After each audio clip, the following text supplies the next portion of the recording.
Bien, ¿y cómo no ir al mundo de Gabo, a Aracataca, donde seguramente se gestó buena parte de su obra? Precisamente allí se encuentra nuestro enviado especial, Fabián Forero, y queremos escucharlo a esta hora, así que Fabián, adelante y buenas noches. Muy buenas noches, estamos en la casa de Gabriel García Márquez.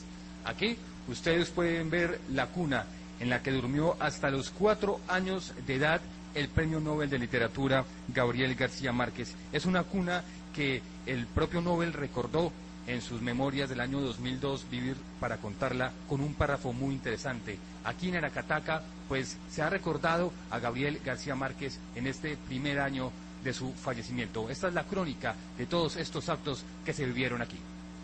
Ya no está Gabo, eso es lo cierto en Aracataca, su tierra natal, ese pueblo caliente del Magdalena, donde a las 4 en punto de la tarde pasa un tren sin pasajeros. El tren más triste del mundo, diría Gabo. Pero en Aracataca todavía quedan cosas extraordinarias. Quedan hombres como José Villadiego Mambo, capaz de sacarle música a las hojas de olivo. Esa vaina se me vino a mí, es que habían unos tipos, un tipo que estaba enamorado, teníamos una muchacha y tocando con hoja de limón, se me vino a mí y le dije a unos muchachos, vamos a aprender esa vaina. Y aprendimos 3, lástima que en paz descanse 2 compañeros míos se murieron. Hoy en Aracataca todo el mundo se volcó a la casa del Nobel, hoy convertida en museo. Hubo como en los viejos tiempos vallenato, mucho vallenato. El sentimiento viene plasmado en las canciones que le gustaba a Gabo. Por ejemplo, el caso de La Diosa Coronada, La Casa en el Aire, El Testamento, La Creciente del Cesar, porque son canciones que narran historia.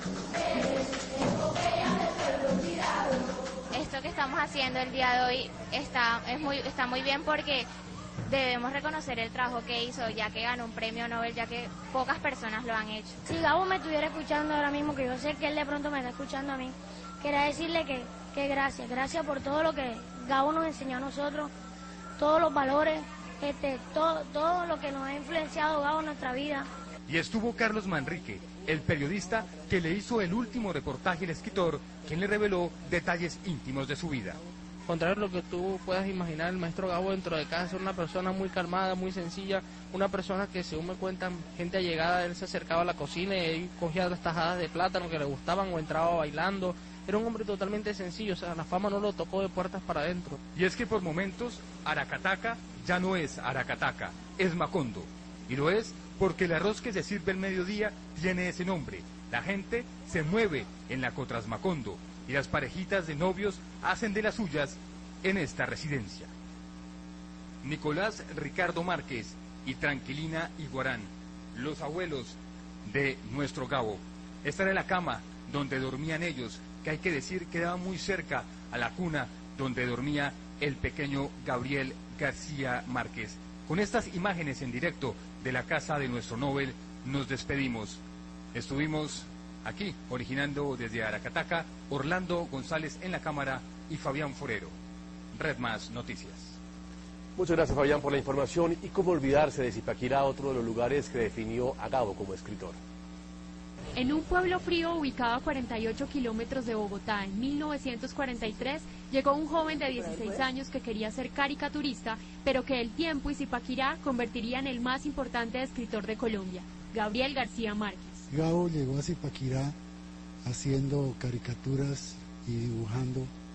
Él quería ser dibujante y un profesor lo metió en la literatura, lo convirtió en autor, y si Gabo no hubiera llegado a Zipaquirá no hubiera sido Nobel. Gustavo Castro Caicedo fue el encargado de velar la importancia de Zipaquirá en la vida del Nobel en el libro Gabo, 4 años de soledad. En 60 años que habían transcurrido desde que Gabo estuvo en Zipaquirá y cuando salió mi libro, nadie se acordaba de nada, nadie sabía nada. Y es más, Gabo lo que escribió en Vivir para contarla, lo escribió a raíz de unos artículos que hice yo sobre su vida en Zipaquirá. En su obra, Vivir para contarla, el Nobel recuerda algunas anécdotas en Zipaquirá y Jorge Fajardo, de 90 años, estudiante de la época del Liceo Nacional para Varones, recuerda al profesor Julio Calderón Hermida. Como él tenía ya cierta conocimiento de lo que era el Gabo, le dijo que hiciera el discurso de despedida de los nuevos bachilleros con el que nosotros salíamos. Y hizo el primer discurso que él habló, que ahí está en el libro que él publicó de discursos. Aquí le decíamos peluca. ¿Por qué? Porque creo yo, no sé, le estamos diciendo peluco, pues yo creo que fue por la cuestión de que él vivía como con el pelo alborotado. El frío de Zipaquirá y la tragedia de los primeros amores destinaría a Gabo a narrar como nadie los universos del realismo mágico y a abandonar para siempre los caminos de la caricatura. La vida no es lo que uno vivió, sino lo que recuerda y cómo la recuerda para contarla.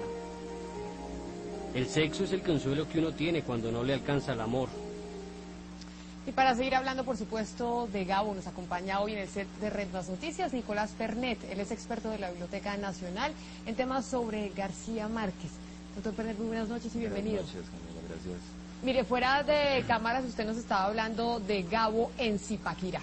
Y quiero que nos cuente y le narre un poquito a los televidentes por qué Zipaquirá tuvo una influencia tan importante en que Gabo se dedicara a los libros y básicamente a escribir muchas de las historias que hoy conocemos.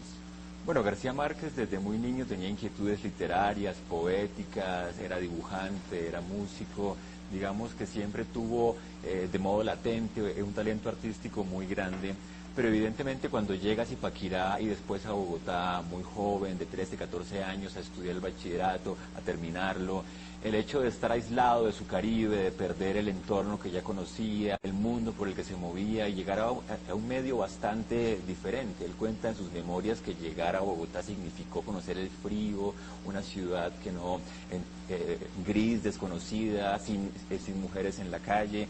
Y el hecho de encerrarse a estudiar un poco fue su modo de afrontar esa soledad. Digamos que la primera soledad profunda que sintió García Márquez fue al llegar a estudiar a Bogotá y a Zipaquirá y como le pasa a mucha gente, la soledad los lleva a los libros, a escribir, a refugiarse en ese mundo imaginario, ese mundo poético, ya que el encuentro con el mundo real es tan grande.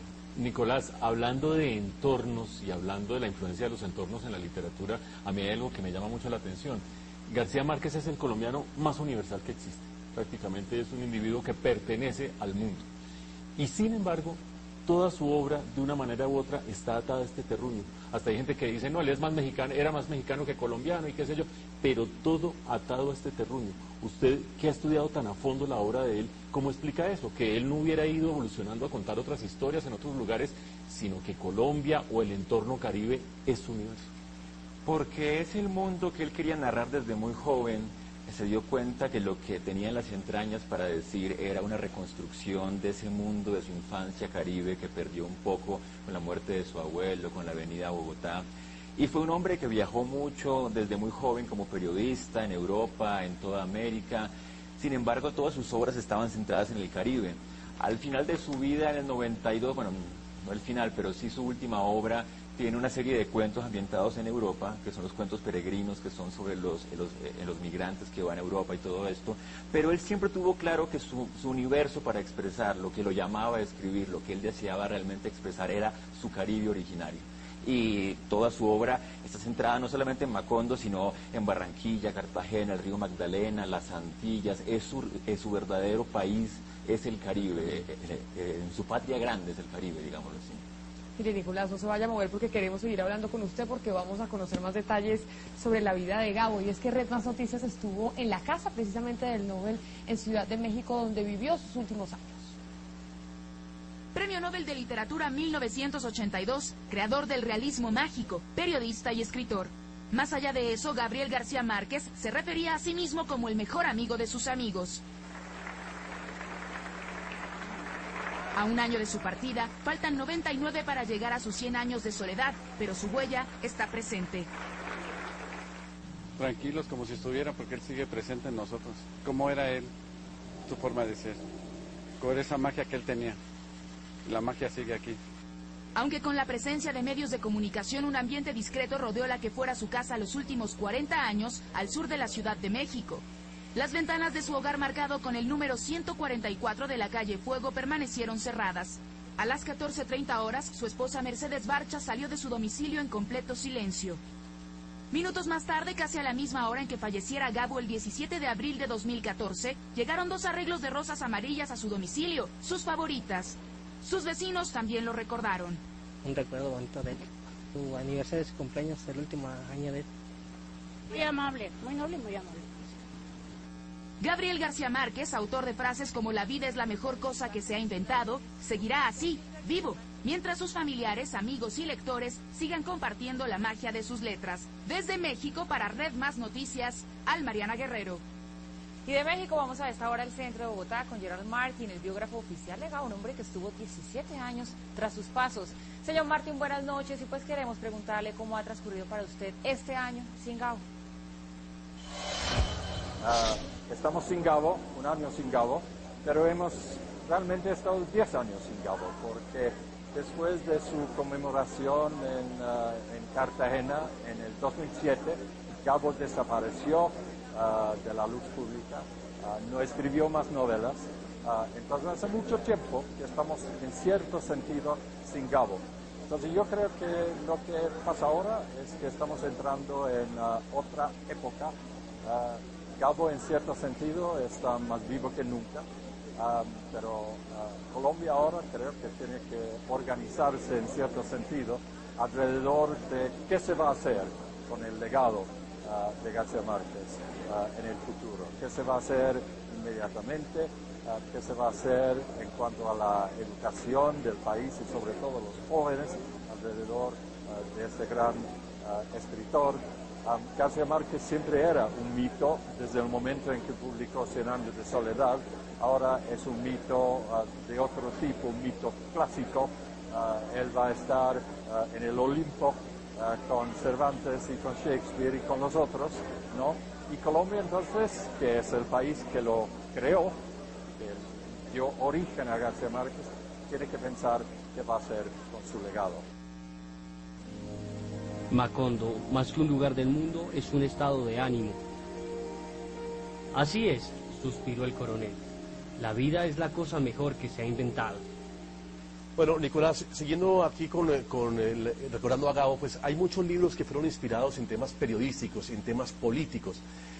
Yo le pregunto ¿qué tanto influenció en Gabriel García Márquez la política no solo del país, que muchos dicen que fue la que lo sacó a ir a México, sino la política del mundo? ¿Qué tanto le cortó a él la inspiración de lo que era Gabriel García Márquez en Aracataca, digamos? Bueno, sin duda García Márquez fue un ser político y toda la vida lo fue, y le interesaba mucho y estaba muy cerca de todo el movimiento político del país. Sin embargo, me parece que fue un escritor muy respetuoso de los espacios literarios. Ninguna novela, ningún cuento se puede decir que es un cuento político, panfletario, que defiende esta posición o la otra, este partido o el otro. Creo que no sé, si uno busca no va a encontrar eso en su literatura.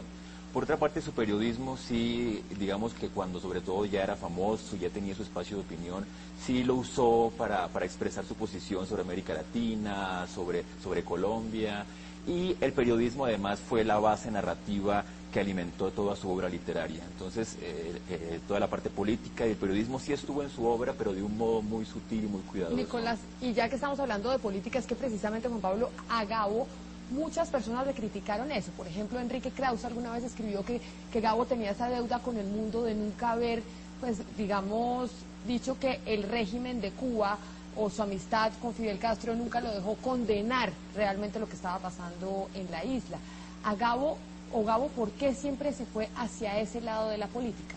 ¿Por qué estuvo, digamos, ligado siempre hacia ese sector de América Latina y a ese sector ideológico? Y si me permite, Camila y Nicolás, ¿y por qué una persona que nunca denigró del éxito, ni nunca entregó su fortuna, ni nunca hizo votos de pobreza, tan amigo de Fidel Castro? Y además, ya vamos a dejar a Nicolás hablar, sino que es otro de los distanciamientos que hay con Vargas Llosa, ¿no? Que finalmente también se aparta completamente de esa ideología latinoamericana. ¿Por qué Gabo termina allá?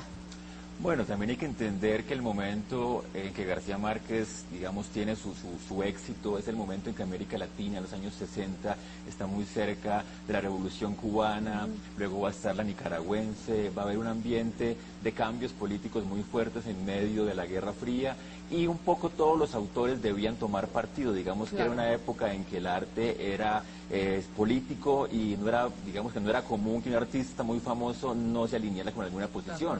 Cercanos al comunismo o al socialismo hubo muchos autores, escritores, cantantes, poetas, pintores, así que digamos en cierta medida había un sentimiento que la época exigía un poco alinearse.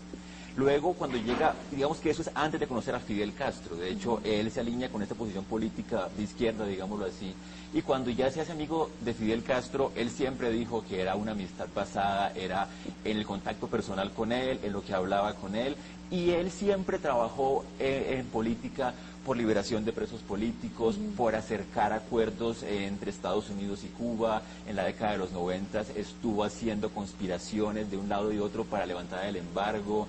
O sea que digamos que su trabajo político siempre estuvo un poco de bajo perfil en toda América Latina. Y no quiere decir que solamente todo lo que hacía era defender al régimen de Castro o de Cuba, sino que hizo política en Colombia también para acercar la guerrilla al gobierno para diálogos de paz, en Estados Unidos. Entonces, digamos que su trabajo político no se limita a haber sido amigo de Fidel, fue amigo de François Mitterrand, fue amigo de Carlos Andrés Pérez, fue amigo de Felipe González, trabajó en fundaciones de derechos humanos como Habeas, como el Tribunal Russell, o sea que su legado político es inmenso y va mucho más allá de la amistad con Fidel Castro. En la cueva, hoy más que nunca, se recuerda a Gabo como uno de sus más ilustres clientes. En el lugar, hoy las palabras del Nobel se volvieron a escuchar. Esta es la famosa cueva, donde Gabriel García Márquez vivió grandes momentos de intelectualidad. En la cueva, el bar en el que los contertulios discutían de todos los temas, pero con el pacto de que nadie tenía la razón, se forjó el mítico Grupo de Barranquilla, donde el periodista, el cronista Gabriel y sus entrañables amigos Álvaro Cepeda Zamudio, Alfredo Fuenmayor, el pintor Alejandro Obregón y Julio Mario Santo Domingo, entre otros, se tomaron varios tragos hasta altas horas de la noche. La cueva, de la perspectiva de la obra de García Márquez, es útero, es madriguera, es hogar, es también sitio de creación. Famosa se volvió la frase del dueño del bar, Alfredo Vilá, que les decía: con ustedes me han quebrado, sin embargo no me rajo, o me pagan de contado o se van para el carajo, que hoy está enmarcada en un cuadro justo al lado de la caja registradora. La cueva es hoy un paso obligado del turismo nacional y extranjero, ávido de conocer las historias de Gabriel García Márquez y sus amigos de Bohemia. Una de las cosas que más nos enseña Gabo es a tener amigos y la importancia de los amigos. Para él ha sido y fue crucial en Estocolmo cuando, después de ganarse el Nobel, dice: yo ahora quiero hacer una reunión con mis amigos de Barranquilla. La cueva no ha dejado de ser un lugar y un punto de encuentro para locales, para nacionales y extranjeros, y espera seguir siendo ese punto de referencia de Gabriel García Márquez. En Barranquilla, Milena Trujillo, Red Más Noticias. Regresamos con Gerald Martin, el biógrafo del Nobel. El Gabo escritor, mire, no deja dudas de ese valor, pero nosotros queremos ahora conocer con usted una anécdota de esa calidad humana. Usted lo conoció muchísimo. Bueno, una cosa que me pasaba siempre es que García Márquez siempre se mofaba de mi identidad británica y de mi español y de muchas cosas más. Entonces, cada vez que iba a hablar con él, se reía de mis pretensiones y de mis posibilidades de conocerlo a él. Y recuerdo especialmente una vez que fui a conocer a su mamá, ya la conocía, pero a hablar con ella, entrevistarla, y me dijo que le encantaba que yo finalmente estuviera en esa casa hablando con Luisa Santiago, su madre, porque él sabía que ahora que estaba en Colombia, este inglés ignorante que no sabía nada, se iba a enredar, se iba a perder por los caminos de Colombia y que nunca, nunca, nunca iba a terminar su biografía. Eso es lo que quería García Márquez que pasara. Siempre un gran mamagallista, y yo muchas veces era víctima de ese vicio suyo.